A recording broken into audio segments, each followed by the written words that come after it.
Hello, bienvenue dans ce Facebook Live où j'aimerais qu'on parle d'un sujet qui revient souvent pendant le confinement, mais pas que, et qui suscite souvent beaucoup de questions autour de comment gérer cette émotion. Donc, on va parler d'ennui. Alors forcément, pendant le confinement, l'ennui est quelque chose qui revient souvent, donc je me suis dit que c'était un sujet qui allait vous intéresser et qui était important d'aborder ici sur la page pour vous aider justement à mieux gérer cette situation au quotidien. Donc juste avant que je commence, j'aimerais juste que vous me mettiez en commentaire que vous m'entendez bien, que vous me voyez bien, que vous mettiez des petits pouces, des cœurs, que vous partagez largement cette vidéo, puisque on voit beaucoup d'informations qui nous saoulent un petit peu en ce moment avec le corona, et ce serait bien d'un petit peu de positivisme et justement de trouver plutôt des solutions, de partager des solutions plutôt que de continuer à avoir des mauvaises nouvelles au quotidien. Donc je vous invite à partager en masse ce live, puisque plus vous allez partager, mettre des pouces, des cœurs, des commentaires, plus Facebook va se dire ah cette vidéo est cool, faut la montrer aux gens qui l'ont pas vue. Donc je compte sur vous pour m'aider sur ce sujet-là. Donc, je vois qu'il y a Hélène qui est connectée. Hello Hélène, hello Vanessa. D'ailleurs Hélène, bienvenue dans le programme Libre de manger. Je viens de voir ça à l'instant. On va forcément vous accepter très vite dans le club privé et on a hâte de vous accompagner autour de la nourriture, du rapport à la nourriture. Et je suis persuadée qu'on va faire un chouette chemin ensemble vers cette liberté de manger. Donc petite parenthèse pour vous Hélène. Vanessa qui me dit tout nickel, super. Et ben c'est parti. Je vois qu'il y a plein de personnes qui se connectent, donc je vous invite encore une fois à me mettre des likes, des cœurs, à laisser des commentaires. Et justement, ça serait intéressant pour moi de voir, est-ce que vous aussi, vous avez le sentiment que vous mangez par ennui et que c'est difficile à gérer? Dans quelle situation ça vous arrive? Qu'est-ce que vous faites au quotidien pour essayer de gérer l'ennui? Ça m'intéresse de savoir, parce que vous allez voir que je vais peut-être vous donner une réponse à laquelle vous n'avez pas forcément pensé et qui est hyper méga importante. Et d'ailleurs, sachez que je pensais faire cette vidéo exclusivement pour mes clientes, car je fais beaucoup de live pour mes clientes, mais que là, j'ai décidé de me dire, allez, c'est le confinement, je sais qu'il y a beaucoup de gens qui souffrent de ça, donc j'ai décidé de faire la vidéo à un plus large public. Donc profitez-en de me dire justement comment vous gérez l'ennui pour éviter de manger. Qu'est-ce que vous faites? Est-ce que c'est facile? Est-ce que c'est dur? Est-ce que ça vous arrive? Essayez de me dire un petit peu dans les commentaires, parce que le fait qu'on puisse au moins interagir un petit peu, ça va faire en sorte que ce live soit un peu plus interactif, un peu plus intéressant, et que j'ai pas l'impression de parler à une caméra toute seule. C'est quand même plus sympa de pouvoir discuter avec vous. Donc je vois qu'il y a Claire qui est connectée, donc bonsoir Claire. Euh, Dites-moi dans les commentaires comment ça se passe pour vous, l'ennui. Est-ce que ça vous fait manger justement? Est-ce que c'est difficile à gérer? Est-ce qu'il y a des choses que vous faites qui marchent? Est-ce qu'il y a des choses que vous faites qui ne marchent pas? Est-ce que parfois, je sais qu'il y a parfois des personnes qui disent ah bah du coup j'essaye de je sais pas faire mes ongles mais ça marche pas, au bout d'une heure je craque. Donc me dire vraiment comment ça se passe pour vous avec l'ennui, que ce soit dans le confinement ou pas d'ailleurs, puisque la plupart des personnes qui me suivent, ça fait bien plus longtemps que c'est compliqué avec la nourriture, c'est pas que pendant le confinement. Donc ça m'intéresse de savoir un petit peu où vous en êtes avec l'ennui pour qu'on discute de tout ça. Donc bonsoir Alex, bienvenue dans ce live. Donc dites-moi, il y a toujours un petit décalage entre le moment où je vous pose les questions et les moments où vous me répondez. Donc on va se donner un petit peu le temps. En attendant, on va attendre justement qu'il y ait des personnes qui se connectent en mettant des pouces, des cœurs, des commentaires, en partageant. C'est ce qui va faire en sorte qu'il y ait plus de personnes qui nous rejoignent dans ce live. Et je pense que c'est un sujet hyper méga important, parce que même si on n'a pas forcément un mauvais rapport à la nourriture, ça nous arrive à tous de manger par ennui. La différence, c'est qu'il y a certaines personnes qui vont juste manger un peu et puis du coup, ça passera très bien et elles s'en voudront pas forcément. Elles auront eu plaisir à manger certains aliments, notamment par exemple le chocolat ou autre chose. Et à certaines personnes, ça peut vite partir en cacahuète, comme me disent mes clientes, elles vont perdre le contrôle total. Du coup, c'est un paquet, deux paquets, trois paquets de gâteaux, voire plus pour certaines personnes. Et donc là, derrière, il y a la culpabilité, le fait de se détester, de se haïr, de se dégoûter pour certaines clientes qui me disent vraiment, c'est des mots très forts, très souvent, qui reviennent, de vraiment ce sentiment de dégoût, de pas réussir à tenir, de faire en sorte que à chaque fois il craque, etc. Donc j'aimerais bien savoir justement pour vous comment ça se passe. Donc Claire me dit, moi le soir en ce moment, mon mari s'endort devant la télé le soir et du coup je me trouve à me retrouver devant le placard à gâteaux et à manger alors que je ne sais pas quoi manger, mais j'ai envie. Quand il ne dort pas, je n'ai pas ce problème. Intéressant. Du coup là Ce sera intéressant, Claire, de savoir, est-ce que c'est vraiment l'ennui ou c'est le fait d'être seul, ou de vous sentir seul d'ailleurs. Du coup, ça m'intéresse de savoir votre réponse. Il y a Christine qui dit bonsoir, je fais du sport, cela booste mon énergie, cela m'aide à ne pas manger. Top, c'est un top conseil, on va justement en parler. Bonsoir Marlène. Claire qui dit sinon la journée ça va relativement bien, sauf que je fais que de cuisiner des gâteaux, du coup je les mange mais sans culpabilité. On a aussi le droit de se faire plaisir, hein. Moi je fais des madeleines pendant le confinement et c'est très bien. Alexandra qui me dit bah moi je bosse toujours mais je suis stressée donc je mange. Je bosse dans un service de virologie au CHU, donc dans le vif de l'actualité, c'est clair. Donc déjà j'en profite pour vous dire merci Alexandra de faire partie de ces personnes qui travaillent encore pour sauver des vies, qui travaillent encore pour faire en sorte que des millions de personnes puissent être confinées à la maison et être d'une façon ou d'une autre sécurisées. Et donc merci à vous et merci pas que aux soignants, parce que souvent on pense aux soignants et bien sûr on a énormément de gratitude pour tout votre travail, votre patience de gérer tout ça, mais aussi toutes les personnes qui sont dans un autre front, notamment les gens qui sont dans l'agroalimentaire, les gens qui prennent nos poubelles, les éboueurs, etc. Donc merci infiniment pour toutes ces personnes que finalement soit vous sauvez, soit vous servez au long de tout ce confinement. Et par rapport à votre question, Alexandra, j'ai fait un live là-dessus sur le stress et la nourriture. Je vous invite juste dans la page à aller voir les dernières vidéos. Vous allez voir que j'ai sur ce sujet, sur le stress et la nourriture.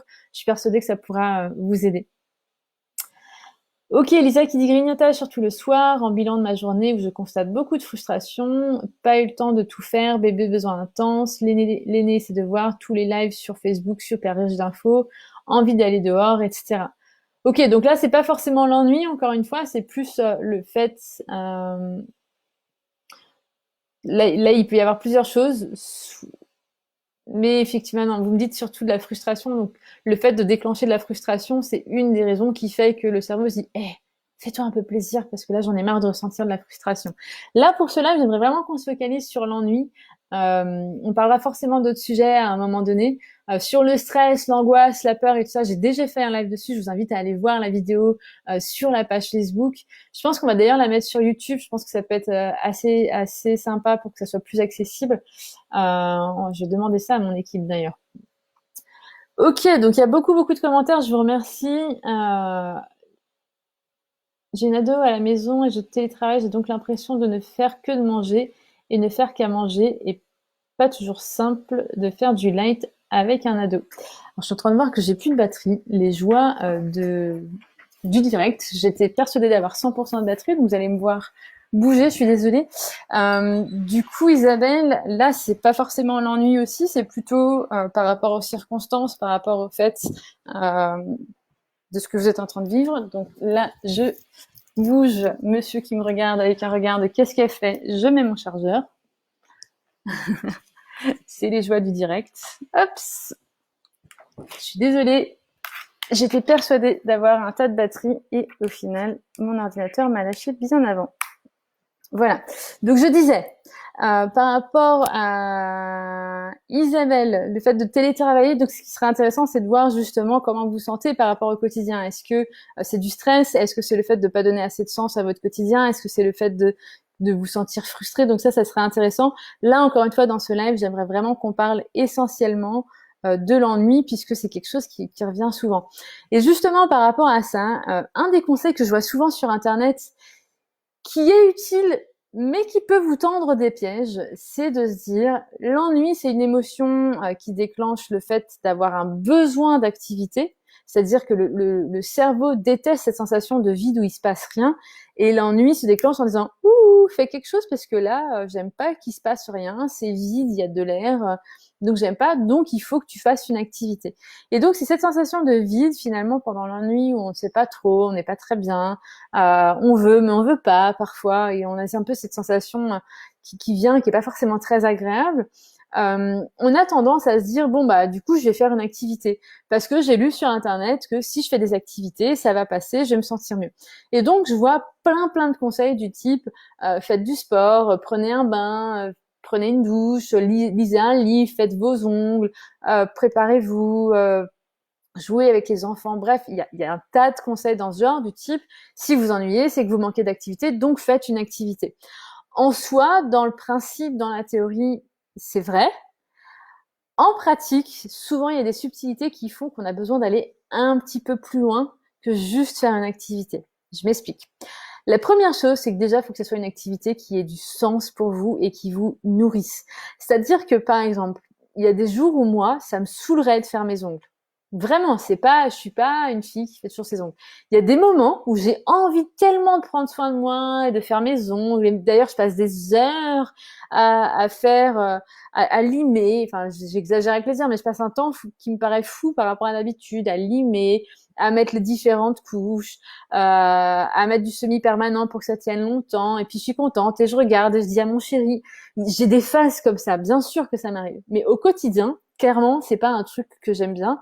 Et ça va pas me nourrir moi personnellement. Moi, ce qui va me nourrir, ça va être soit de regarder des vidéos. Je sais qu'Internet, tout ce qui est digital, c'est quelque chose qui me nourrit beaucoup, qui me monte en énergie personnellement. Je sais que si je prends une douche, c'est quelque chose qui moi me fait kiffer et que j'adore faire. Une douche ou si je peux un bain.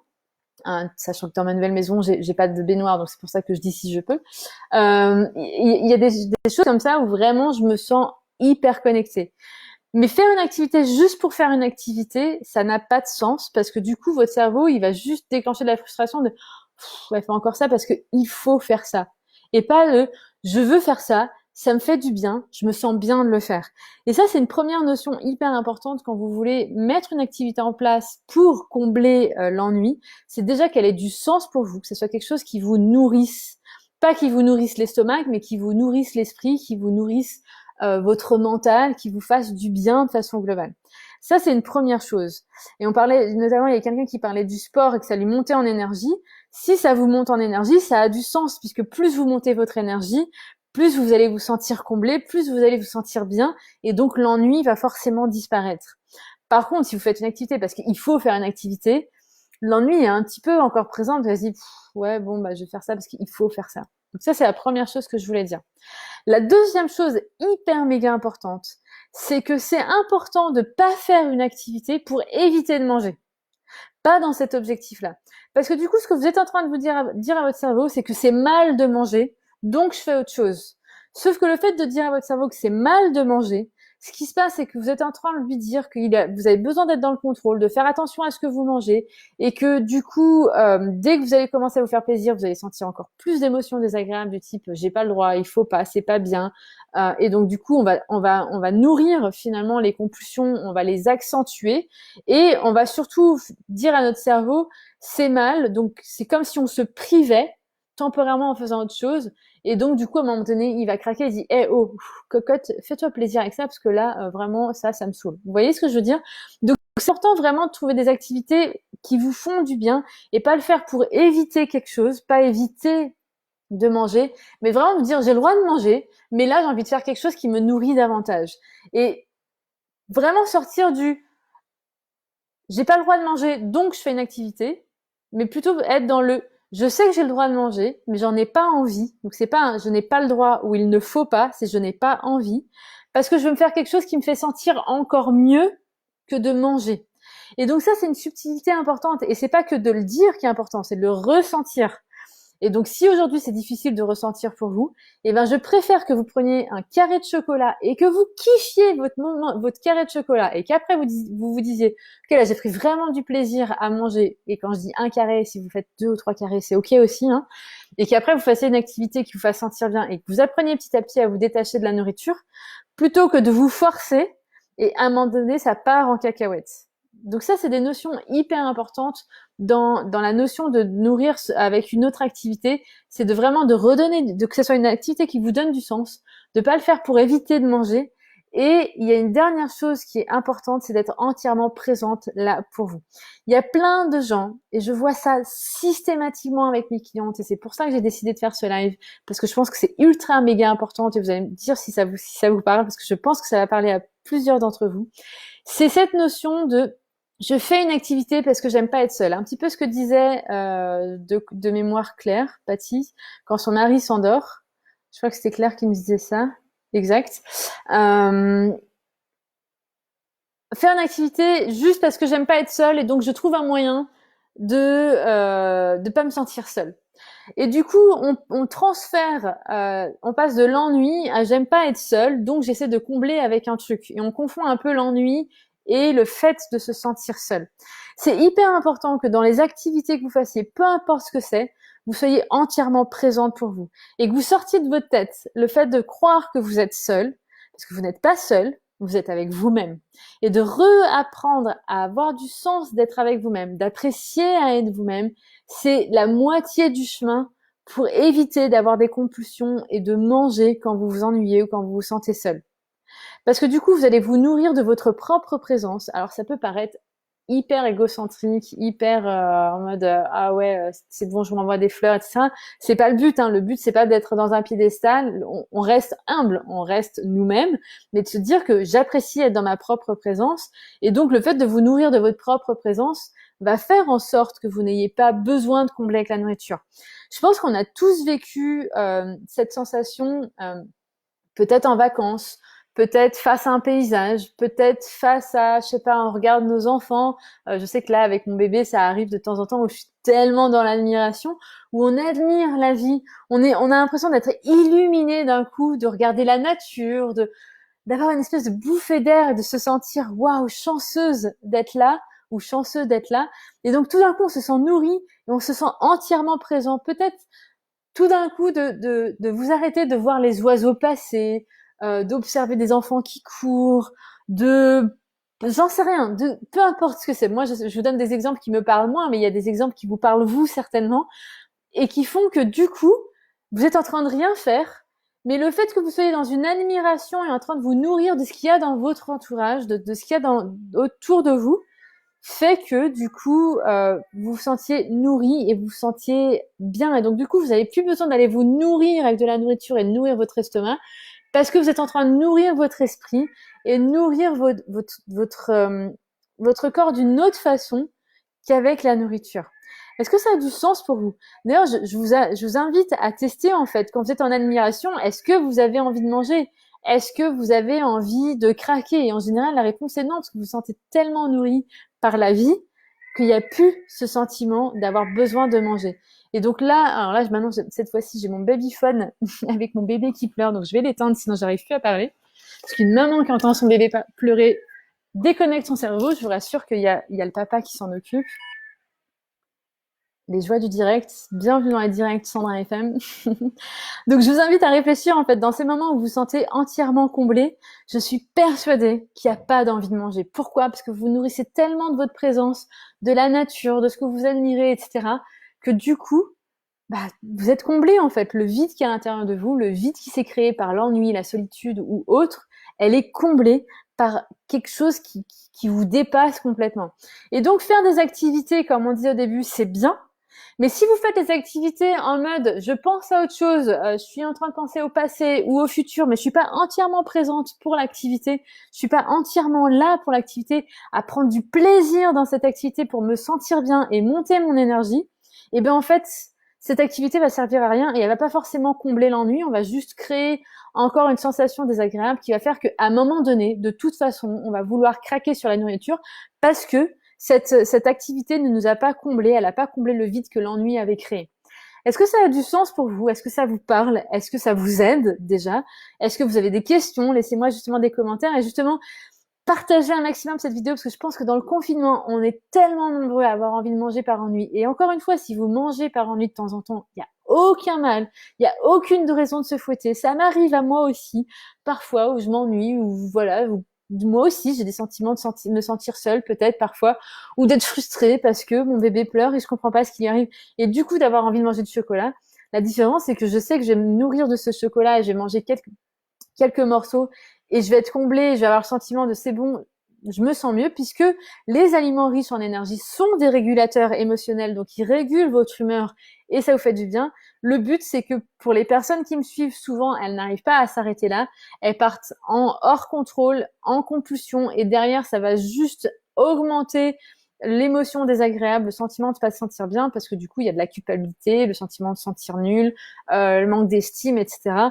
Et donc, c'est surtout dans cet aspect-là qu'on a besoin de prendre en compte tout ce que je viens de dire dans ce live. Mais bien sûr que vous avez le droit de manger et de vous faire plaisir, tout en écoutant votre corps sans partir forcément hors contrôle. Et si ça arrive d'être hors contrôle, bah voilà, ça arrive de temps en temps. C'est pas la fin du monde, faut pas vous fouetter pour ça. On apprend justement dans ce live et dans d'autres lives, ou notamment dans le programme Libre de manger, parce que je vois beaucoup de clientes connectées ce soir, à aller au-delà de ça pour faire en sorte que le rapport à la nourriture soit à nouveau apaisé et à nouveau que vous réappreniez à manger finalement au quotidien. Donc dites-moi si ça vous parle, tout ce que je viens de vous dire. Est-ce que ça a du sens? Est-ce que ça vous est déjà arrivé de faire des activités, de vous rendre compte qu'en fait juste vous les faites parce qu'il faut les faire, ou que vous êtes distrait, que vous n'êtes pas entièrement présente, qu'il n'y a pas de sens pour vous dans cette activité, ou justement vous n'êtes pas complètement connecté, et que du coup, pas forcément, au bout d'une heure, vous avez envie de continuer à craquer et que vous partez en cacahuète, comme disent mes clientes, avec la nourriture. Est-ce que ça vous parle? Est-ce que ça a du sens? Est-ce que ça vous donne envie de tester, de faire différemment? Donc dites-moi tout dans les commentaires. Et encore une fois, j'attends vos pouces, vos cœurs, vos commentaires, et surtout de partager un maximum, parce que je suis certaine que ça va aider de nombreuses personnes pendant cette période de confinement. Alors, je regarde vite fait vos commentaires.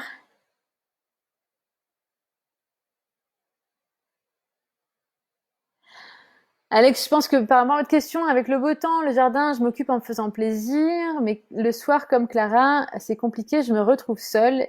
Est-ce que je m'ennuie? À mon avis, là, c'est plutôt la solitude qui joue des tours.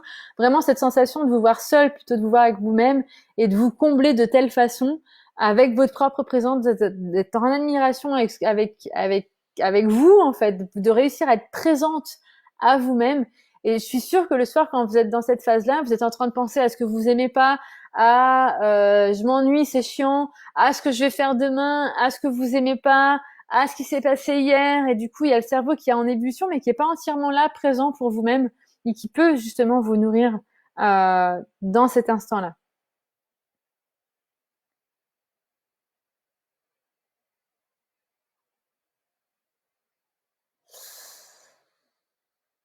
Alors, Marie qui me dit, ça me parle bien sûr, mais c'est tellement dur de passer à l'action. Du coup, ce qui va être intéressant, Marie, ça va être justement de voir qu'est-ce qui fait que c'est difficile de passer à l'action et de faire des petits pas. Si aujourd'hui ça paraît hyper compliqué de faire quelque chose, de voir le petit pas que vous pouvez faire, comment vous pouvez commencer petit, mais sûrement, pour pouvoir avancer. Et n'hésitez pas à être accompagné par des personnes qui peuvent vous accompagner si vraiment c'est insurmontable et si vraiment c'est difficile, pour pouvoir vous aider à passer à l'action et pouvoir vous accompagner, clairement. Mais regardez déjà le premier petit pas que vous pouvez faire pour arriver au grand pas que vous voulez atteindre à moyen terme.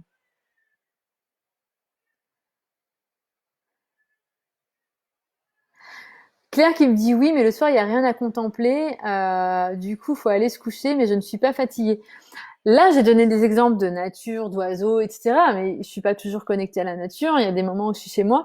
Et le fait de me reconnecter à moi, de me reconnecter peut-être aux choses que j'aime, à peut-être des projets que j'ai envie de lancer, ou à me dire que c'est génial ce que j'ai fait dans la journée, euh, de se reconnecter en fait à des choses qui vous mettent en admiration d'une certaine façon, qui vous mettent dans la gratitude, qui vous nourrissent, ça marche. C'est-à-dire, c'est pas que être dans la nature qui marche. Là, c'était des exemples que j'ai donnés par rapport à moi, mais et parce qu'aujourd'hui j'étais dehors et du coup ça m'a fait penser à ça. Mais le soir, je suis pas dehors en train de regarder mon jardin dans la nuit. Je suis aussi avec moi-même et je me fais des choses qui ont du sens pour moi. Par exemple, dans la douche, je sais que c'est un moment où je déconnecte et je suis entièrement là pour moi et je me fais du bien et je me connecte à cette sensation de bien-être. Et le fait d'être complètement connecté, de me dire waouh, c'est trop cool, je me prends une douche, je relâche. Du coup, il y a certaines tensions qui s'arrêtent, la chaleur de l'eau, et de pouvoir se connecter à ça, c'est l'équivalent de je suis devant un paysage et des oiseaux qui passent. Donc, c'est juste trouver votre petit truc à vous dans la situation où vous êtes, de vous reconnecter à vous et à vous faire du bien avec ce moment où vous êtes avec vous-même.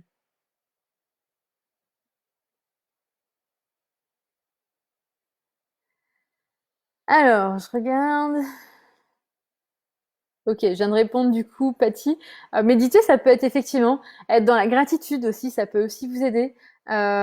Christine qui dit être attentif à ce qui nous booste, c'est clair, c'est essentiel pour faire en sorte qu'on puisse se sentir bien au quotidien, d'être vraiment attentif à ce qui nous monte en énergie au quotidien, c'est essentiel. Et ce que vous disiez tout à l'heure, le sport, ça monte en énergie. Le fait que vous montiez votre énergie d'une façon qui vous nourrit à vous, c'est vraiment important parce que du coup, plus vous avez d'énergie, plus le cerveau va se connecter au canal de la volonté, de je suis prête à, je veux faire ça, plutôt que partir sur les automatismes. Donc clairement, c'est super important d'être en bonne énergie et de se booster au quotidien, de se faire du bien au quotidien. Et se booster, c'est pas que par rapport au sport, c'est par rapport à la vision de la vie, c'est avec des petites choses, notamment, je disais par rapport à la douche tout à l'heure, de se nourrir avec des choses qui nous font du bien de façon globale.